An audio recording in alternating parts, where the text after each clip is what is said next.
Barakatah Yahweh, Barakatah Yahabushai, Bahashum, Barakahak Barakatum. First and foremost, I want to give all praises, glory, and infinite honors to Yahweh, Bahashum, Yahabushai.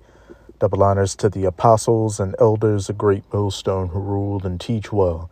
And peace and salutations to you sincere Akim out there, pushing this word in truth and sincerity to the four corners of the globe. May you brothers endure until the end. This is the brother Ra'aya coming at you with another lesson. I'm going to start it off with this, short video on the brother Arrows of Indignation 144's YouTube channel, simply titled, Listen Up. And hey, as we're going to see with the information presented in this lesson, the famine of the word is getting closer and closer out here. Esau is getting ready to come at all angles to demonize the truth and the men of the Lord. So like we always tell you, sincere Akim and Akwat out there, hey, drink from these rivers of living waters while you still can. Gain up as much knowledge, wisdom, and understanding so that can be the stability of yours during Jacob's trouble. But this is a fair use copyright disclaimer. I do not own any of the footage in this clip, nor do I stand to gain from it monetarily. It is simply for educational purposes. And this clip is dealing with anti-simulationism, as I'll call it, which you'll know what I'm talking about when you watch the clip. But things like that are only going to ramp up, especially in the wake of that incident that just happened on Bondi Beach in Sydney, Australia.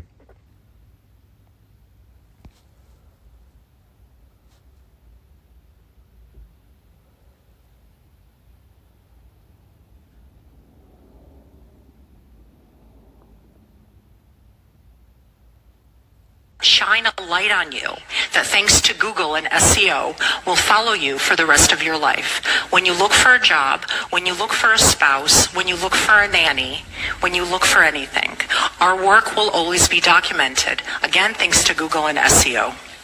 In corporations where DEI leaders smeared Israel, excused Hamas, we pressured CEOs. Some resigned, many were terminated, but policies were changed, thankfully. We are now fully engaged in confronting the global explosion of Jew hatred, unleashed since the attacks of 10/7. Stop Anti-Semitism was built for this. For years, we exposed hate, pressured institutions, and delivered consequences. But after 10/7, the scale of threat and the urgency of our mission changed dramatically overnight. Since that day, we have featured more than 1,000 anti-Semites on our platforms. 1,000. Not theorized about them. And she was mentioning some people in pretty high up positions, of power. So how much more easier is it going to be for them to come against us when they come with this angle to roll against us? Because by us simply preaching that we are, the true children of the Most High, that being your so-called Negroes, Latinos, and Native Americans, that comes into direct opposition of, decades, hundreds of years of, propaganda pushing them up as the people of the Lord. And, a couple of years ago, you had that small hat lady say that the biggest threat to 1948ers is young black Americans. She might have said, young black American men. But regardless, who do you think she was gearing that towards? The men of the Lord. Because again, we are preaching the truth of the scriptures and showing that our people fit the prophecies and the things in this book, while their people do not in regards to Yasharallah, but they fit everything in regards to what the Edomites would be doing, since they are Edomites of the tribe of Amalek. Not quietly documented them, feature them publicly, clearly, and with evidence. The results speak for themselves. Approximately 400 of these Jew haters have faced real consequences, including firings, suspensions, and expulsions. More than 300 of them remain in an active investigatory state across universities, corporations, DEI departments, unions, hospitals, nonprofits, and yes, unfortunately, federal government agencies. And yes, 5 arrests to date tied directly to threats and violence of anti-Semitic conduct we helped expose.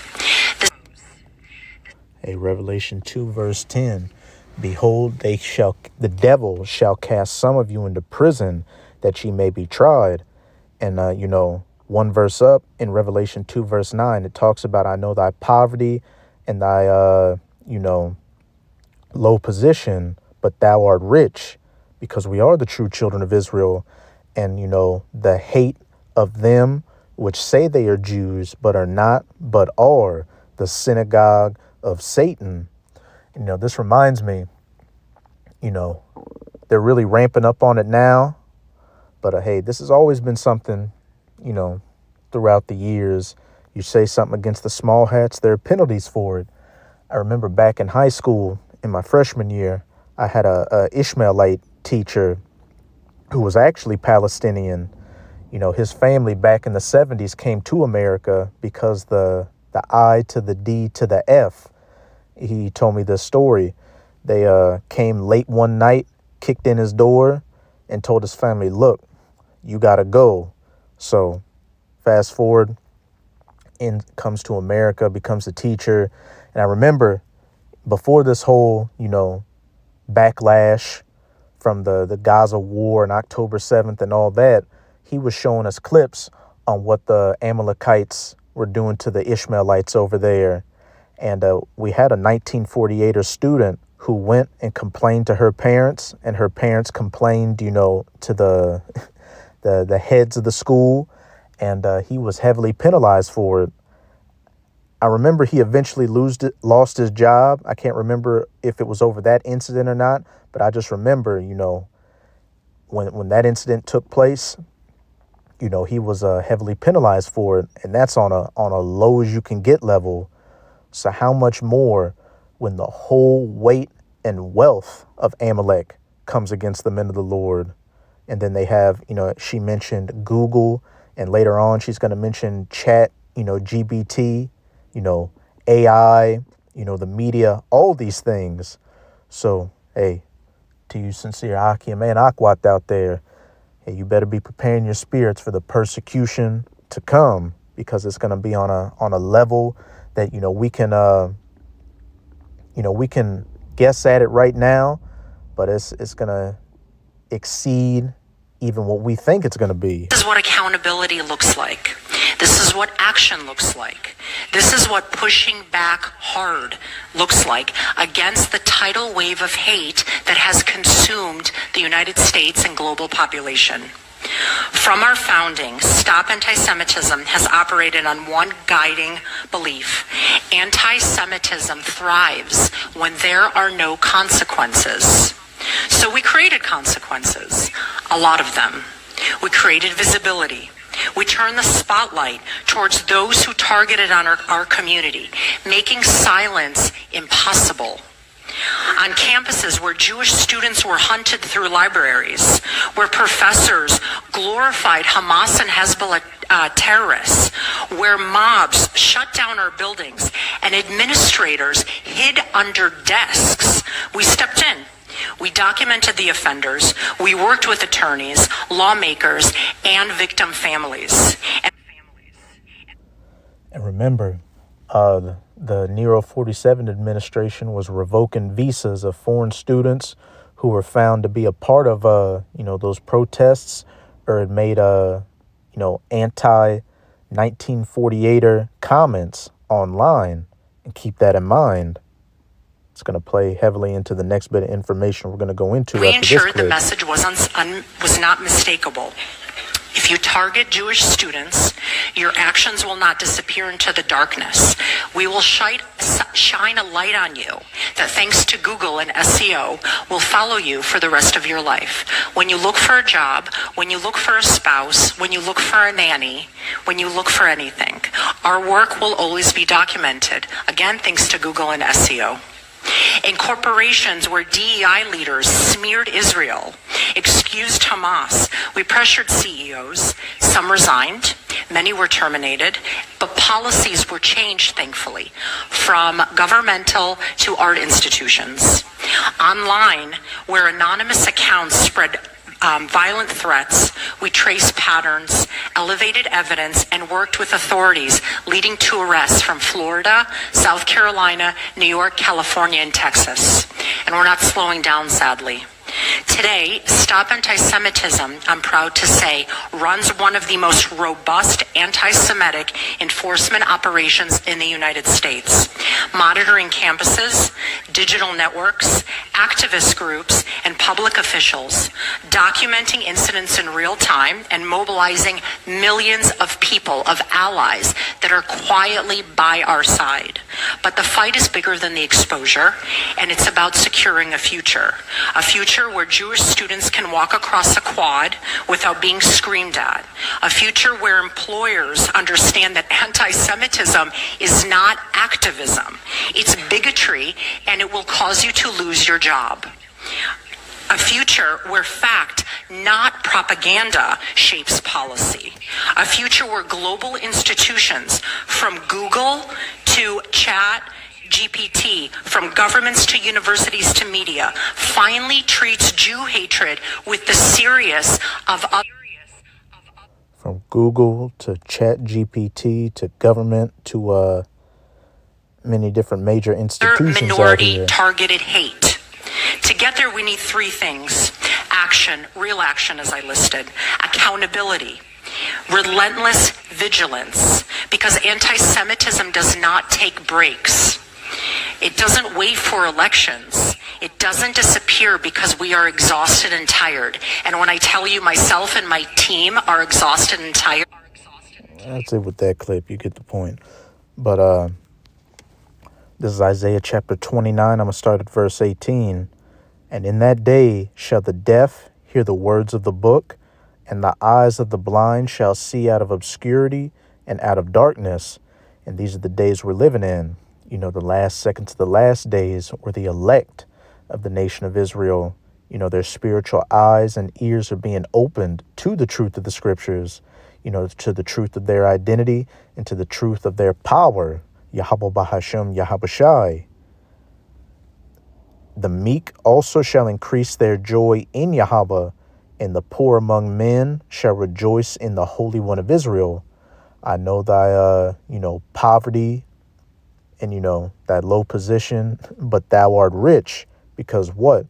We know who we are, a royal people, the sons and the daughters of, God, and that in the world to come, we're going to be in the top position, ruling over everything, with these nations that have looked at us as the lowest of the low for,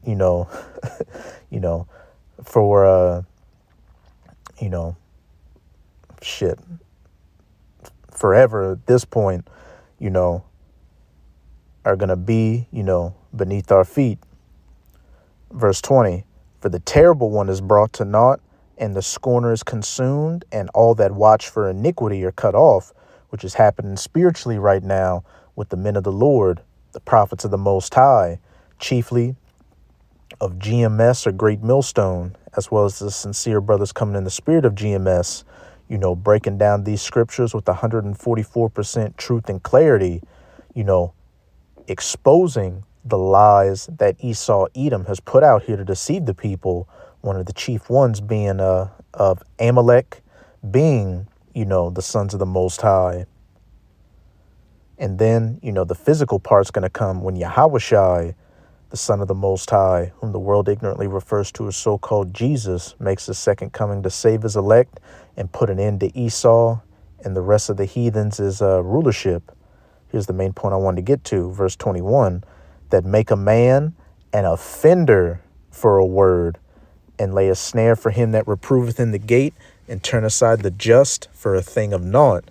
And everything we just saw in that first clip is a perfect example of them laying a snare for him that reproveth in the gate, and making a man an offender for a word, going the anti-simulationism route, and then using that dragnet to, get all these other people that come against them in it, but mainly to come against us, to number us amongst the transgressors.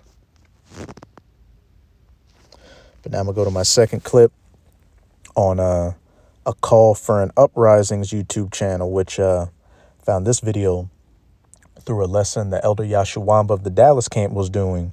But it's titled, "We're Watching You. If you want to live in the new America, you better think the way we tell you to." Hey, which was all what that first clip was getting at. Hey, any anti-simulationist thoughts? Prepare to lose your job and be blacklisted from society. But fair use copyright disclaimer. I do not own any of the footage in this clip, nor do I stand to gain from it monetarily. It is simply for educational purposes. I'm going to start it at the 7-minute and 10-second mark. And the gist of this video is the recent, guidelines that the Nero 47 administration has come out with, saying that anybody, any foreigners that want to visit the U.S., they're going to have to give us the last, the last 5 years of social media history, emails, all that before entry, to see if you have any anti-U.S. or anti-government thoughts out here. And this is definitely going to affect, some brothers outside of the country, because some of the countries involved in this new, guidelines they want to go through, they have brothers, prophesying in those countries. But of America. And I decided that since this is the topic that we're talking about, and I have kind of mentioned it in the past, how social media will be building out your profile, your digital profile on you. Social media building out your digital profile against you. And what did that first clip talk about?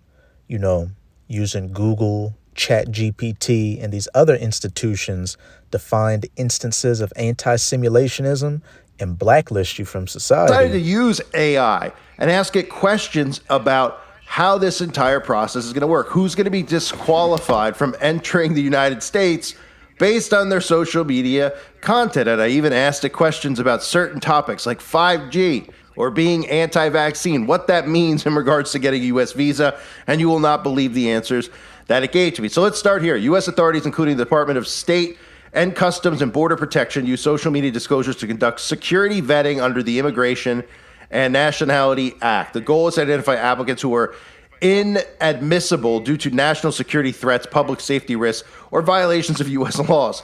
This screening, expanded in 2025 via Executive Order 14161, focuses on derogatory information for the past 5 years, often starting with algorithmic flags followed by human review. Not every post is scrutinized deeply. Most applicants pass without issue if there's no red flags. Well, of course, people hear this type of stuff and they'll say, well, I don't have anything to worry about. I just posted, grandma's broccoli casserole recipe, and I shared photos of my kids without realizing that I'm sharing these photos with the government. I didn't do anything bad, but they don't realize that this is about the thought police. This isn't about going online and trying to find Al-Qaeda interacting with people on Facebook, okay? Because, of course, we all know Al-Qaeda and ISIS, all these terrorist organizations are really funded by the CIA and are a branch or a tentacle of the CIA. They don't really actually exist. They like to use those stories so that people hear, well, they arrested this kid. He was online networking with ISIS, so the police showed up at his house, and everyone goes, that's great that the government stepped in, that the FBI stepped in. Because they want you to think that that's who they're really targeting. But they're not targeting them. They're targeting people who think like we do, who understand what the government is actually doing. So these are the... And, while it may seem like they're just talking about foreigners right now, hey, the chickens always come home to roost. With these ICE raids that have been taking place over the last couple of months, there have been instances where, immigrants that had U.S. citizenship were rounded up and sent to these different facilities. One was even sent out of the country to, I think it was San Salvador.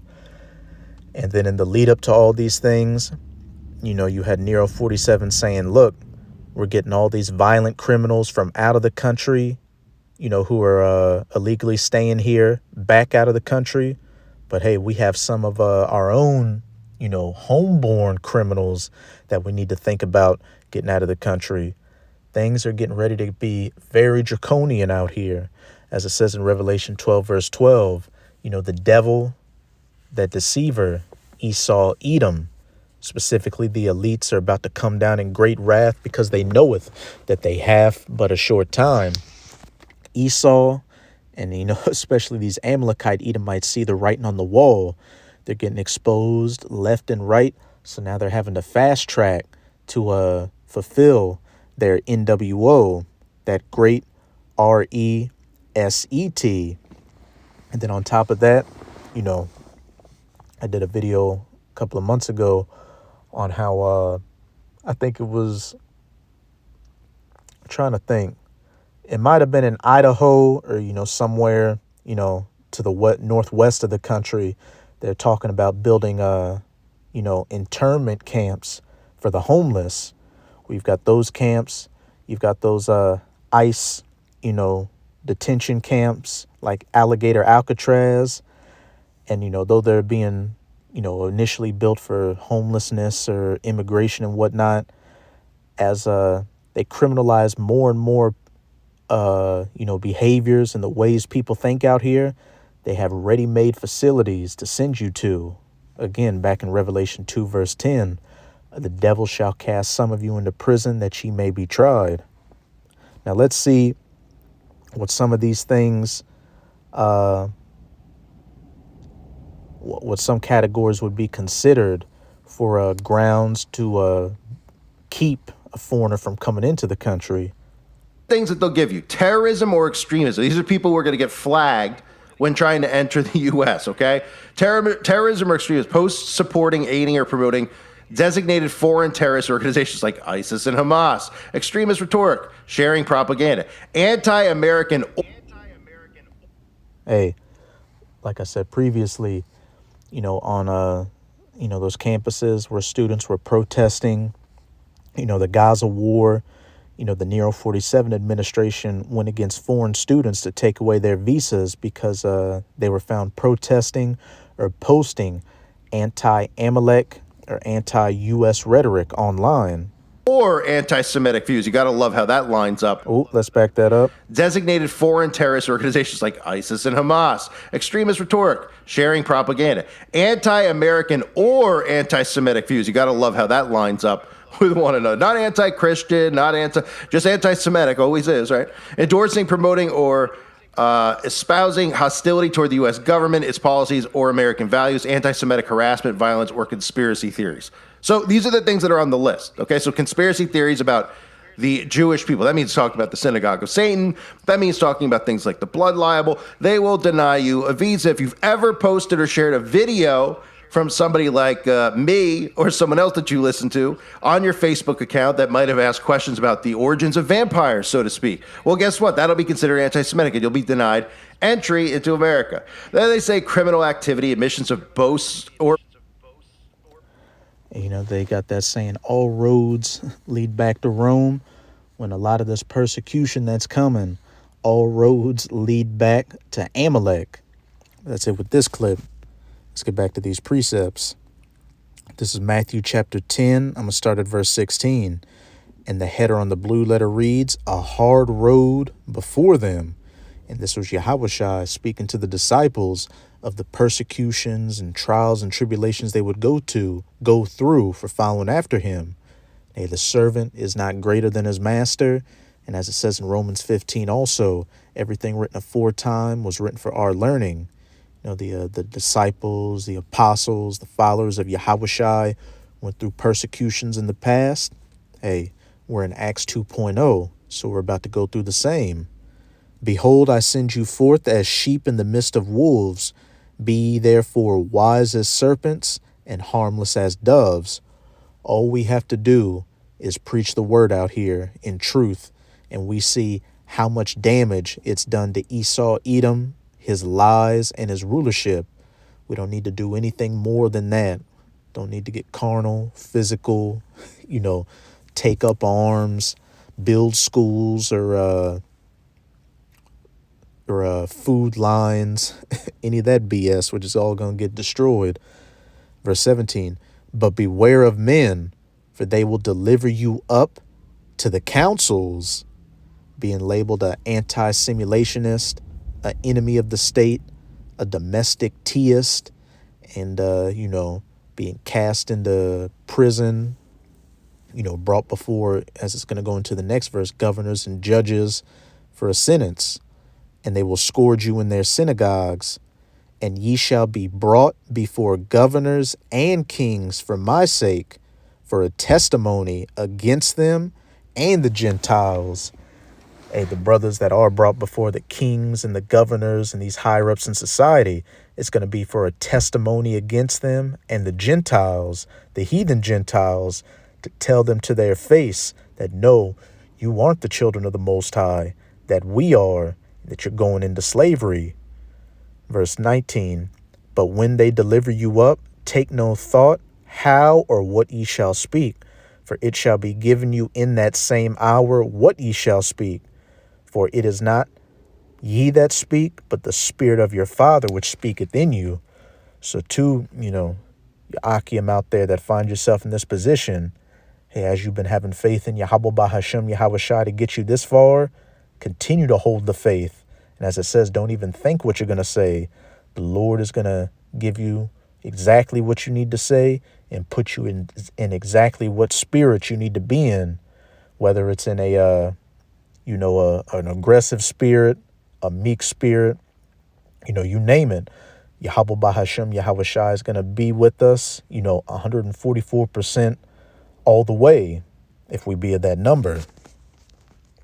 But now I'm going to close it out in Amos chapter 8, verses 11 to 13, because all this talk of censorship and stopping anti-simulationism and hate and discrimination and, online propaganda is ultimately leading to the famine of the word, where the men of the Lord are no longer going to be on the highways and byways, and these video epistles are no longer going to be online. Behold, the days come, and we can see they're coming quickly, saith the Lord Yahweh, that I will send a famine in the land, not a famine of bread, nor a thirst for water, but of hearing the words of Yahweh, the famine of the word. And they shall wander from sea to sea, and from the north even to the east. They shall run to and fro to seek the word of Yahweh, and shall not find it. In that day shall the fair virgins and young men faint for thirst. Spiritually, 2/3 of our people who took this time of liberty is a joke, scoffing at the men of the Lord and casting this word behind their back. But in that day, when all hell is breaking loose during Jacob's trouble, the Lord's going to put it on their spirit to remember that, hey, this is exactly what those guys on the corners with the Bibles and, so let's go try to find them. But as it said, they shall run to and fro to seek the word of Yahweh and shall not find it. So you're going to have to take that judgment that comes your way for your negligence, and for your ignorance and your arrogance, as it says in Ezekiel 33, verse 33, and when these things shall come to pass, and lo, they will come, then shall they know that a prophet had been among them. And as it also says in 2 Esdras chapter 9, then shall they know it after death by pain. But that's it with this video. With this video, I hope you sincere Akim and Akwath were edified. Just keep strong. We are almost out of this final wicked captivity of the heathen nations, chiefly of the Edomites. And as always, I'm going to say Abad Babol, Kwam Yasharallah, and until next